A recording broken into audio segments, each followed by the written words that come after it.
And out front now, Putin's former speechwriter, Abbas Galyamov. And Abbas, thank you so much for your time. We're hearing about these heavy losses for the Russian army. You know Putin well. You have been watching him closely. What do you see right now? Well, I see that he's in a kind of a loss. Judging by his actions, like physically, he seems to be in a good shape, much better than he was in spring, in say April and May. But judging by his actions, he's making mistakes. He's acting erratically. A lot of things which seem to be illogical. Like he's appointing one person, promoting one person, then in a couple of months he is demoting him. He's giving too much power to Prigozhin, then taking power from Prigozhin again. The same with Medvedev, the same with the prime minister. So it's a kind of like it looks like as if he is at a loss. He understands that he has to act, but he doesn't know what to make. So his hands are moving by themselves, and he's just shifting balances and counterbalances and creating new balances and new counterbalances among elites. The things he was doing for many years, he's accustomed to be doing, but now this is a different situation. He needs different kind of action, but he's unable to deliver that. Now, in this context here of watching Putin, I know you're focused on the next Russian presidential election, and you believe that Putin needs to announce his candidacy in the coming months. So if he's going to run, he needs to announce that in the coming months. But you think he may cancel the elections. What would that mean? Well, judging by his last actions, when he is escalating constantly without necessity, he might really cancel the elections, understanding that he will, without victory over Ukraine, he will face real difficulties with getting the majority of votes of Russians. Without proving that he is strong, Russians don't need him if he's not strong. So he might really declare the martial law and cancel the elections.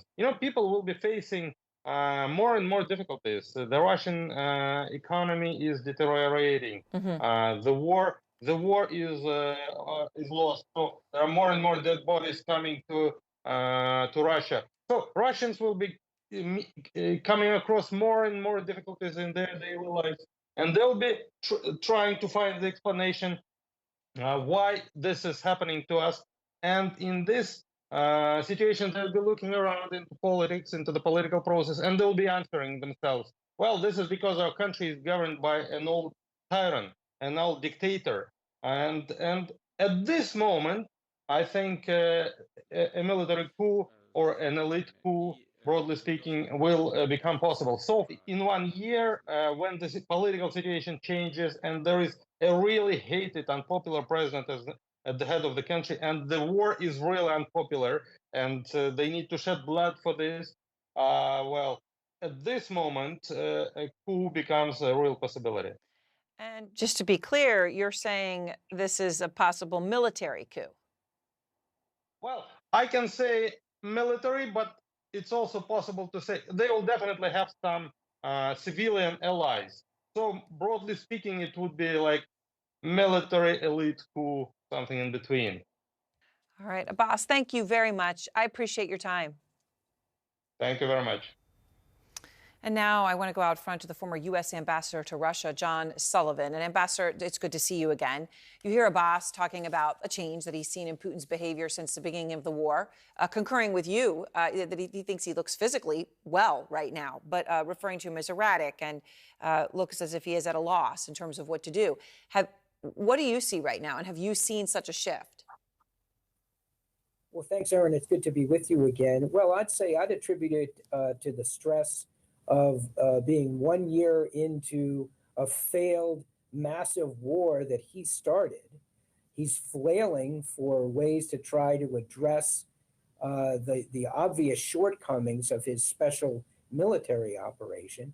And he's operating under a lot of stress. I think that accounted for the change we saw in his physical appearance last year.